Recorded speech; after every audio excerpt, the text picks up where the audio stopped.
चित्तौड़गढ़ से 50 किलोमीटर दूर राशमी तहसील में भीमगढ़ एक ऐसा गांव है जहां पर पानी पर जाति का लेबल लगा हुआ है। भीमगढ़ गांव में ब्राह्मण, कुमार, मुस्लिम सहित अन्य जातियों के अलग अलग कुएं बने हुए हैं, जिससे आज भी जाति के हिसाब से पानी भरा जाता है। जहां राजस्थान के कई जिलों में पानी का संकट चल रहा है, वहीं चित्तौड़गढ़ जिले के कपासन विधानसभा क्षेत्र में राशमी तहसील के भीमगढ़ गाँव में अलग अलग जाति की कुएं बने हुए हैं, जहां पुरानी रीति रिवाज के अनुसार आज भी जाति के अनुसार पानी भरा जाता है। जाति के लेवल लगे हुए हैं। मैं समझता हूँ वर्तमान युग में वर्षों से जो परंपरा क्या रही, हम उस परिप्रेक्ष्य में नहीं जाना चाहेंगे, लेकिन आज के हालात में क्योंकि पानी ऐसी एक अनमोल चीज़ है जिसको हम कह सकते हैं ईश्वर की देन है और इस पर हर इंसान का बराबर का हक है।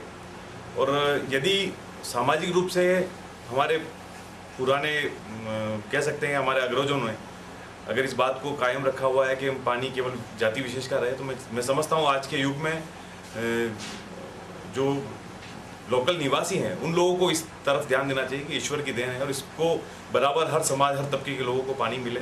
जो पानी के लिए लोग प्याऊ लगाते हैं, जिनके पास सामर्थ्यवान लोग हैं, ट्यूबवेल लगवा करके पानी उपलब्ध करवा रहे हैं, तो ऐसे में ईश्वर की इस देन को सबको बराबर हक मिले। पानी की सबको आवश्यकता होती है और जिसको जितनी आवश्यकता है उस हिसाब से पानी सबको मिले और इस परंपरा को तोड़ने की आवश्यकता है और इस पर हर समाज के हर व्यक्ति को सोचना चाहिए और सबके साथ बराबर का हिस्सेदारी हो जानी चाहिए।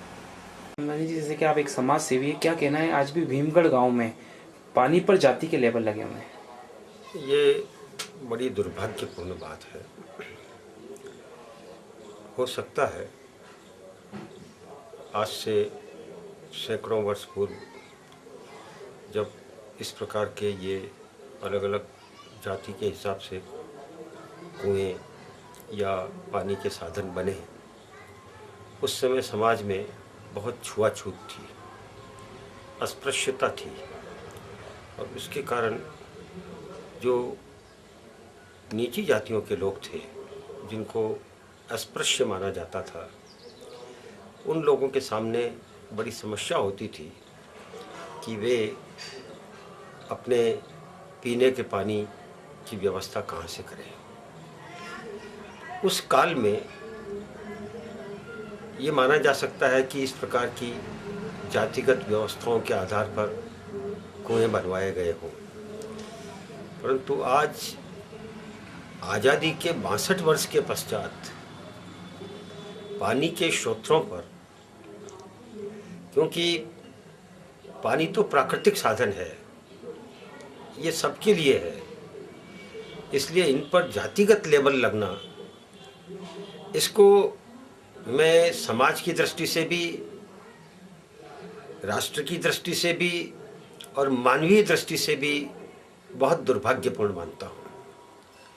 हमें आगे आना चाहिए और जो आज भी इस प्रकार की 17वीं 18वीं शताब्दी की जो मानसिकता लोगों में बनी हुई है, इस मानसिकता को दूर करने का प्रयास करना चाहिए। मेरा ये मानना है कि ये कार्य जोर जबरदस्ती या कानून के डंडे से नहीं हो सकता। इस कार्य के लिए लोगों की भावनाओं को बदलने की जरूरत है और इस दृष्टि से जो सामाजिक और रचनात्मक क्षेत्र में जो लोग काम कर रहे हैं, उन लोगों को आगे आना पड़ेगा, इन लोगों के साथ बातचीत करनी पड़ेगी। इनके मन में जो शंकाएं हैं या इनकी जो समस्याएं हैं या इनमें जो भावनाएं आज भी व्याप्त है, उनको हमें दूर करना पड़ेगा। और मैं सोचता हूं कि अगर सब मिलजुल करके अगर काम करें तो ये कोई मुश्किल काम नहीं है और इस कलंक को हम समाप्त कर सकते हैं। ठीक। मैं गणेश लाल पूर्विया, सरपंच ग्राम पंचायत भीमगढ़ बोल रहा हूँ। हमारे गांव में पानी की व्यवस्था वर्षों से अलग अलग समाज वाइज कुएँ हैं।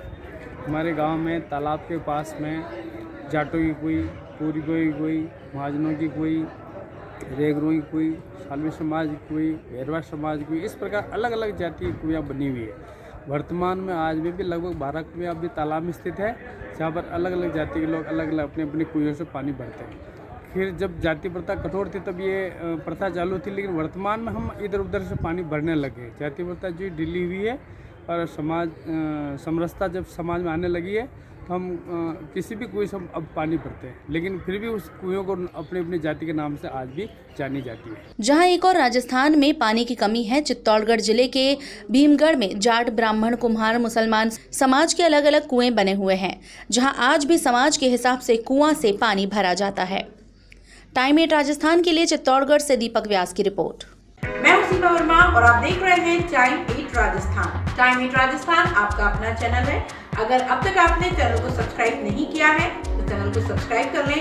इसके साथ ही चैनल को लाइक, फॉलो और शेयर करना बिल्कुल ना भूलें। हमें इंतजार रहता है आपके कमेंट्स का।